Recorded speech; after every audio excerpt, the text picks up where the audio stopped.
Be gentle. Microfiber. Hey, this is Benjamin Boyce. I am an Evergreen alumni.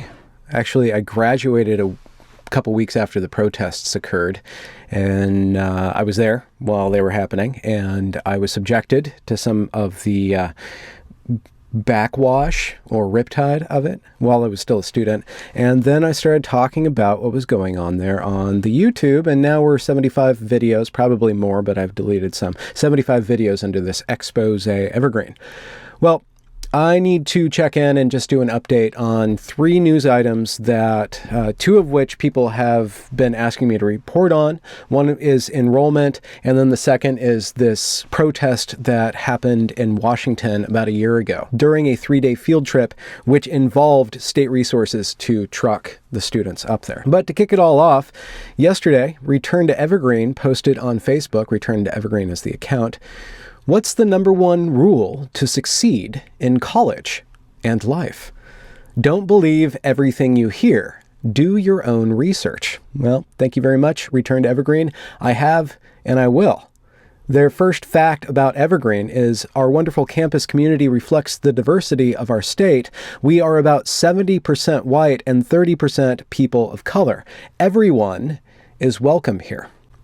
Now, what's the definition of welcome? Is the definition of welcome about external characteristics? And if it is, if we look at how they treat certain characteristics, we'll find that there's not as much welcoming as they would like us to believe. Secondly, is that welcoming extended to diverse points of view? And that's the biggest problem. It's not the enrollment drop, and it's not the protests themselves. Yes, the safety and the protests and the Brett Weinstein incident does drive some optics towards Evergreen, but what we want them to do is to prove that they are open to a diversity of thought. Their second fact is we estimate we will have 350 new freshmen this year and new student enrollment of 700 to 735, bringing us up to 3,100 students this academic year. We're a vibrant learning community focused on the future. Now, I do want to bring up this slightly doctored photo. The underlining numbers are not doctored. They're from the president's State of the College address given last January or February. And we see the enrollment trends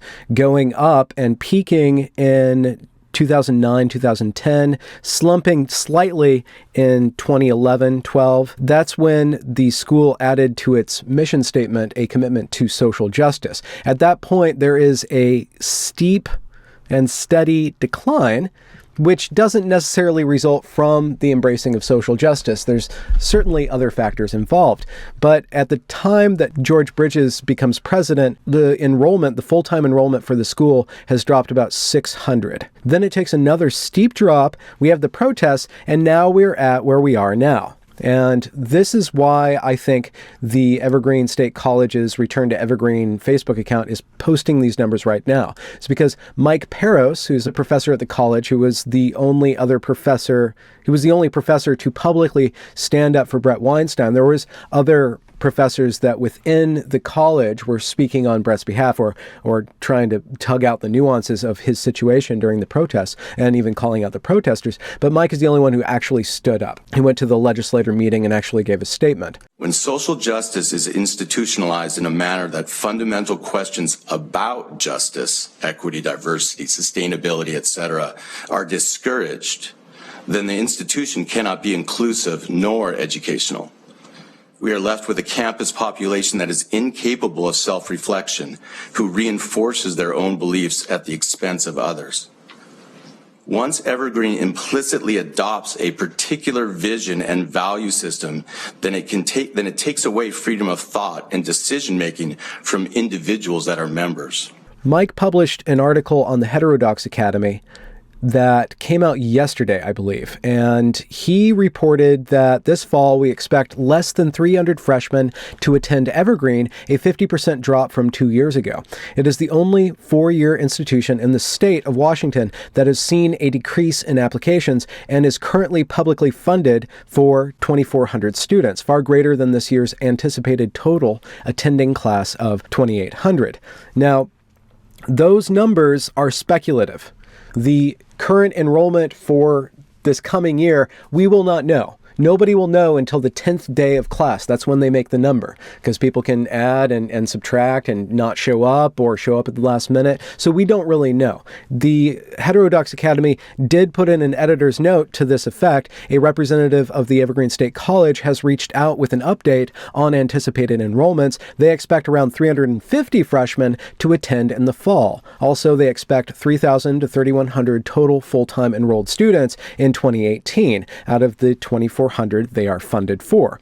While both these numbers do represent significant decreases as compared to before the 2017 unrest, they are marginally less bleak than Dr. Paris's estimates. Now, to get back to this chart, that funding line, this dark line right here is the funding line. This is what the state of Washington expects from Evergreen. And we are currently at about 1,000 or 1/4 or 25% lower than what it should be. And 350 students is quite a bit shy of the 1,000 that they need. And what are they doing to correct that?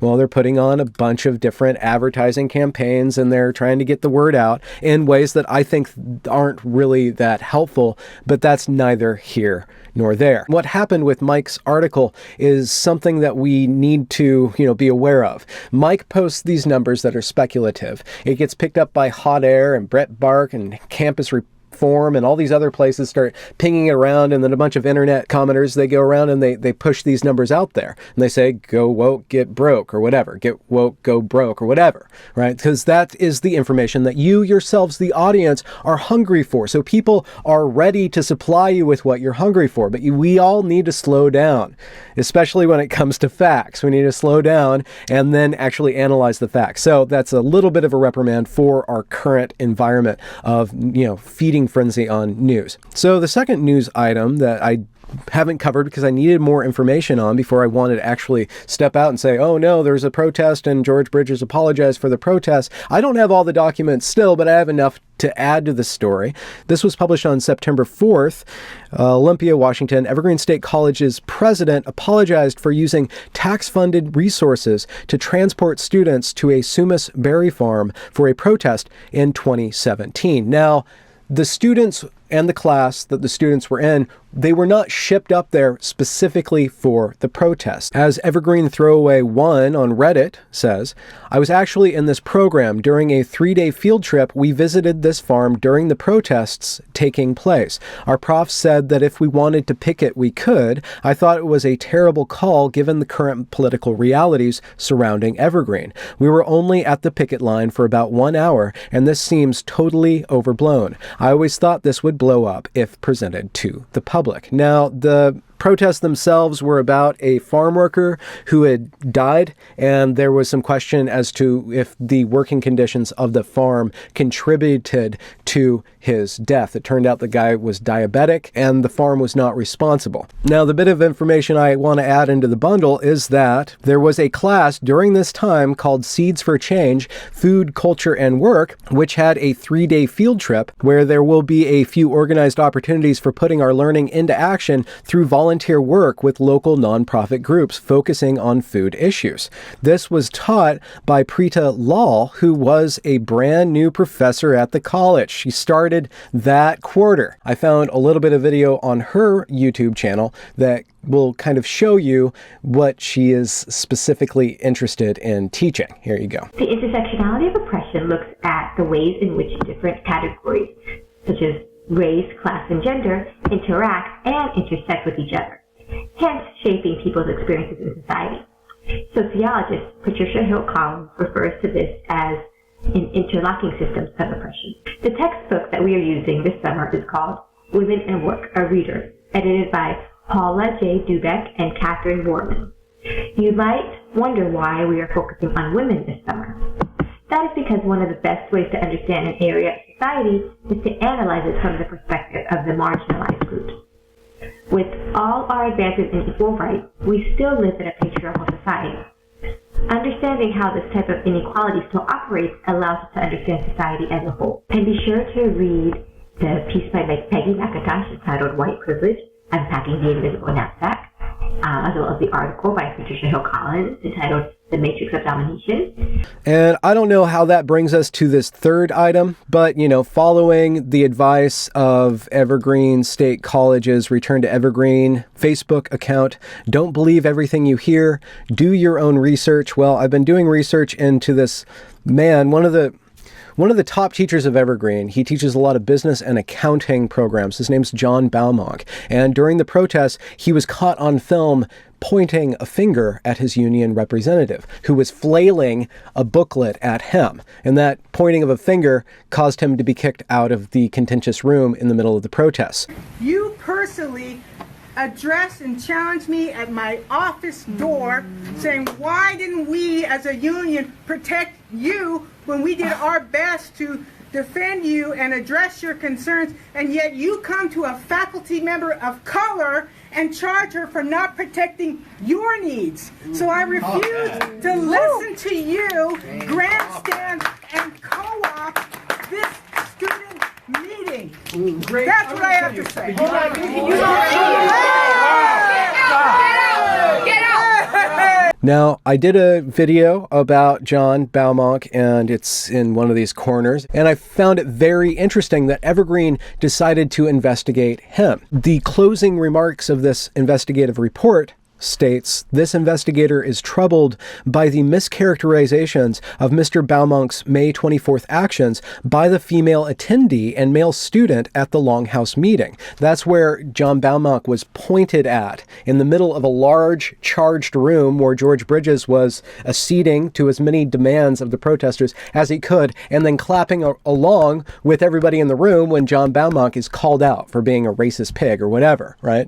A vilified white male. That man appeared to be tall. I don't know, never seen him, but had I been in the room, I would have been very afraid. If he was willing to do that in front of 50, 100 people, live streaming, what is that person willing to do when nobody's watching?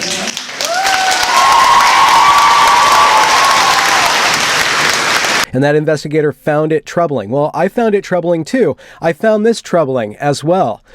The Evergreen State College paid this investigator $42,000 to investigate Mr. Baumonk, to find him essentially innocent of misconduct. So that is approximately, 4 or 5?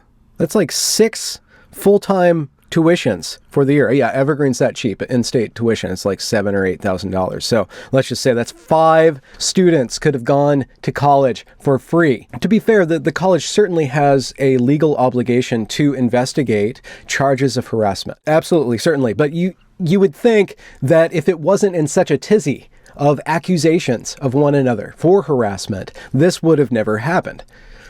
Maybe the whole thing wouldn't have happened. That's that. And I got to go edit this down and find some cat footage for you because I'm running kind of low because they've been out and about. But since the weather's changed, now they're just sleeping inside on beds all day. But we'll find something. Have a good night. Talk to you soon.